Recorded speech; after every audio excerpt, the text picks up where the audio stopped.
Assalamualaikum warahmatullahi wabarakatuh. Halo teman-teman. Nah, pada tugas kali ini kita mau ngobrolin tentang mapan dulu, menikah kemudian. Nah, sebelum kita masuk ke topik pembicaranya, nah kita kenalin satu-satu dulu nih.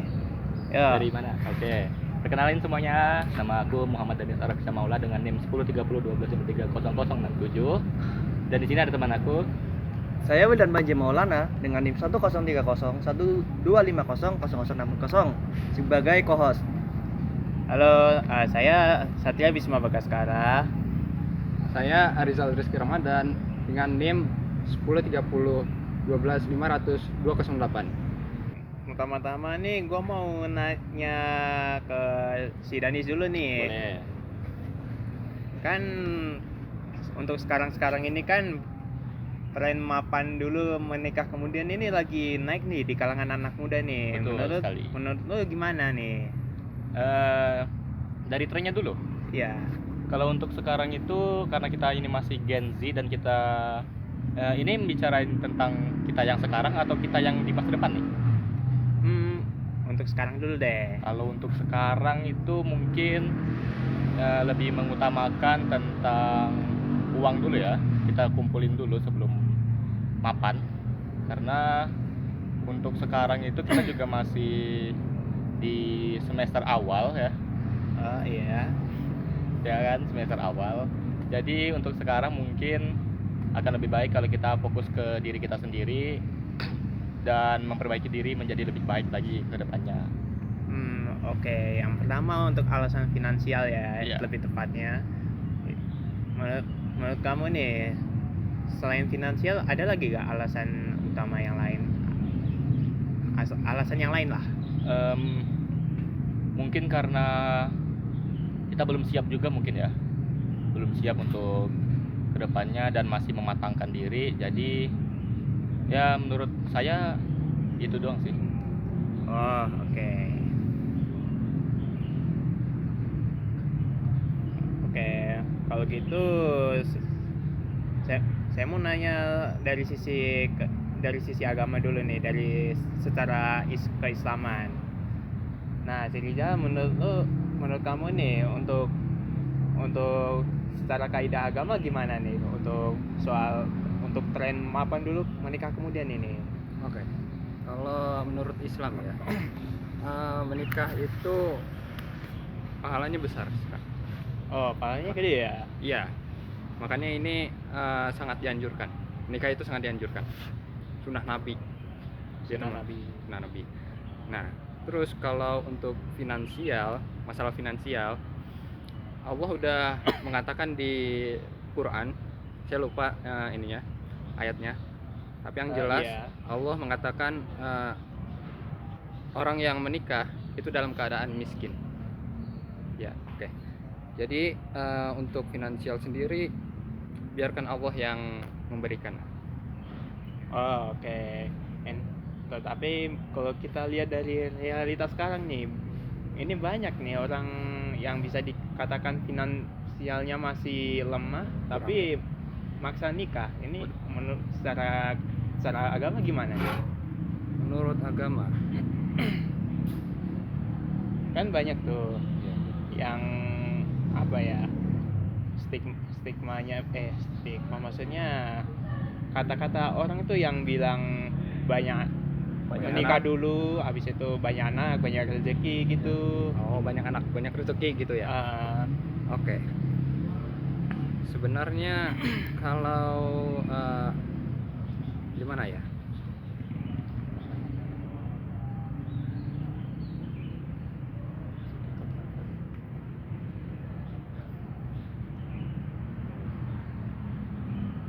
Kalau orang-orang dulu kan katanya banyak anak banyak rezeki itu. Tapi realitanya di sekarang itu kebanyakan orang-orang tua, kebanyakan di Jakarta yang ibu kota seperti itu.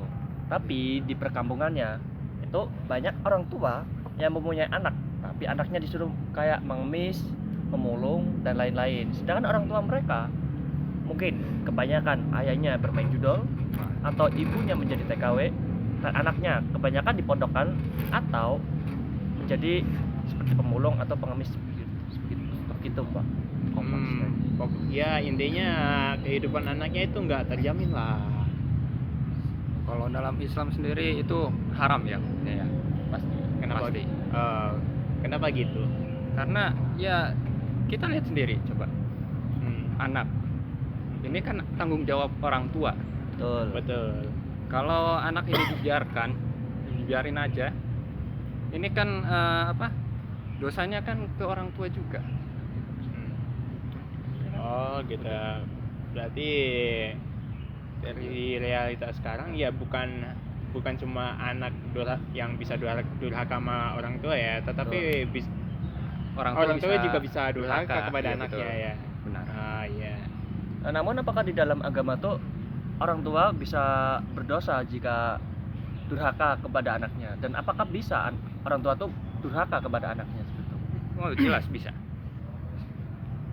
Kebanyakan kan orang tua nih kalau menyuruh anaknya kayak menolak itu, wah kamu durhaka kamu kepada orang tua. Sedangkan orang tuanya tuh kayaknya maksa-maksa, sedangkan dia nggak bertanggung jawab sendiri kepada anaknya seperti itu. Jadi sangat dosa. Iya. Udah pasti.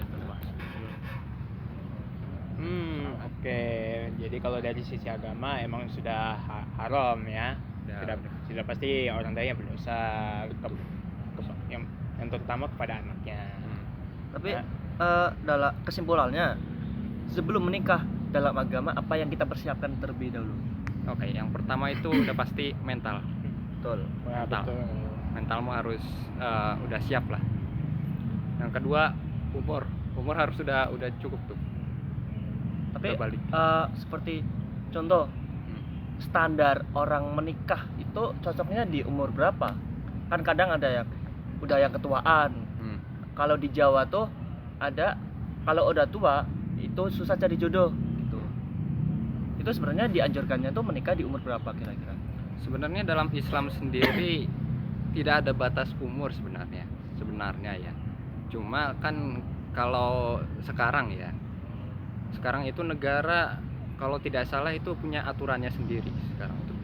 Sekitar umur 19 tahun itu udah boleh. Kalau tidak salah ya. Yang saya tahu kan untuk 19 tahun itu untuk anak perempuan, sedangkan laki-laki pasti lebih tinggi ya, mungkin 21 ya kan. Ya. Sunnahnya 25. Sunahnya 25. Iya, sunnahnya 25. Oh, oke. Lalu nih saya mau tanya ke Danis lagi nih. Boleh. Nah, kalau misalkan lagi tren juga kan di masa-masa lalu ini apa misalkan kayak umur 21 mungkin udah nikah nih, Ya. tapi kan bukan dari sisi perempuannya tapi si laki-lakinya nih. Tapi kadang sebagai mahasiswa kamu ada ngerasa apa gimana gitu ke orang itu? Waktu ngelihat dia udah nikah gitu ya. Iya, tapi walaupun kita belum tahu ya itu kehidupannya gimana atau finansialnya gimana, karirnya gimana, itu Iya. lupakan dulu. Itu dari opini pribadi. Dari kita ngelihat cuman dari nikahnya aja. Oke, kalau kita lihat itu mungkin kalau misalnya ngelihat keluarganya ya, kalau misalnya keluarganya bahagia itu mungkin bagus untuk dia, dan kalau dia emang udah merasa bisa dan menyanggupi untuk keluarganya itu udah seharusnya bisa sih.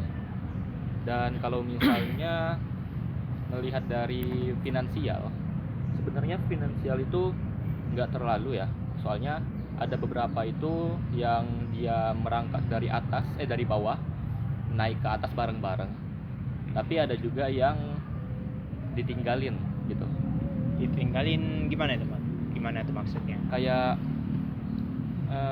ditinggalin sama pasangannya gitu, karena pasangannya udah tidak kuat dengan dia dan seperti dikecewain gitu, jadi dia memilih dengan seseorang atau dia ditinggalkan gitu. Oh, berarti kalau nikah di usia muda itu sebenarnya kita masih istilahnya labil gitu ya. Iya, betul. Labil. Nah, karena berdasarkan data yang saya baca juga tuh di jurnal-jurnal, mungkin angka perceraian itu kan lebih tinggi kan Iya, betul. pada usia muda itu kan dibanding pada saat usia tua gitu baru menikah gitu ya kan. Iya. Nah, untuk apakah dari yang kamu lihat itu ada benarnya atau enggak kalau yang dari berdasarkan data itu? Kalau menurut data emang ada benarnya beberapa. Sebenarnya cerita jujur ya, temenku ada yang udah nikah Iya. dari SMA mungkin. SMA. SMA. Iya. Katanya sih gitu. Dia dari temenku. Itu dia udah nikah, udah punya anak, tapi dia diceraikan karena si laki-lakinya itu KDRT. Iya. KDRT. Jadi sebenarnya kalau emang untuk menikah itu emang harus siap mental ya, seperti yang dibilang sama Rijal, harus siap mental, harus siap bertanggung jawab, harus siap dalam segala hal gitu. Oh, berarti yang penting selama ya kalau dari yang saya dengar dari Rijal berarti nikah dari umur berapapun boleh tapi harus berkomitmen penuh ya. Betul. Dan juga kalau mau nikah itu jangan dari sisi wanitanya, dari sisi cantiknya atau apa, tapi dari Allah. Niatkannya karena Allah tapi bukan karena badannya ataupun karena finansialnya, seperti itu. Oh, gitu. Berhubungan seperti itu, aku mau tanya nih ke dari pandangan agama. Di Pancasila kan ada yang agama juga harus berhubungan dengan adat dan juga norma. Nah, di salah satu adat itu ada yang namanya pernikahan sesuai panai atau mahar. Nah, ada itu tuh di sana pernikahan dari dini. Nah, semakin kecil umurnya, uang panainya atau maharnya semakin kecil. Tapi kalau umurnya sudah tua atau dari sisi wanitanya udah bervalue tinggi, itu tuh pasti panainya akan lebih gede. Nah, itu solusinya pastikan dinikahkan dari kecil atau di bawah umur. Nah, dari sisi agama, apakah itu udah sesuai norma atau malah melebih-lebihkan budaya atau adat tersebut? Oke. Kalau masalah umur ya, umur lagi nih. Umurnya berapa dulu? Sesuai panai. Umur. Katakanlah kalau misalkan dalam usia anak-anak mungkin 13, 15 mungkin. Maharnya masih kecil. Pertanyaannya udah balik atau belum? Kalau itu. misal kita ambil aja nih anak itu misalkan dari sisi perempuannya mungkin anggap kita ambil 15 lah itu dan itu udah balik. Udah pasti balik. Anak laki-lakinya? Kalau anak laki-lakinya yang pasti rata-rata pasti di atasnya anak perempuan ya, anggaplah 18 atau 18-20 mungkin. Oke, sebenarnya kalau untuk umur ya sebenarnya bisa aja. Pertanyaannya ini lagi apa? Mentalnya gimana? Siap atau enggak?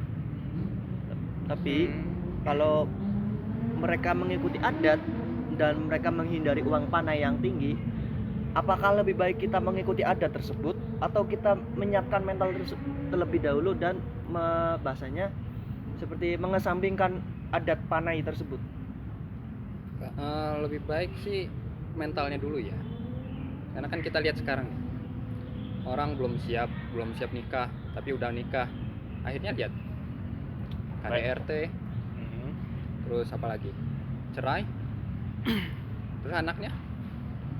Oh, ini kayak itu ya, Udah, kayak ceritanya itu kayak orang tuanya yang lagi ngejodohin anaknya ya. Dari iya, umur betul. dini ya.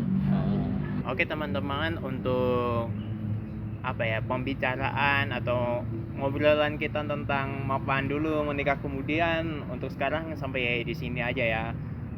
Nah, saya Satria Bisma Bagaskara. Saya Wildan Panji Maulana. Saya Muhammad Danis Arabi Maula. Saya Rizal Rizky Ramadan. Kami pamit undur diri. Assalamualaikum warahmatullahi wabarakatuh. Sampai jumpa.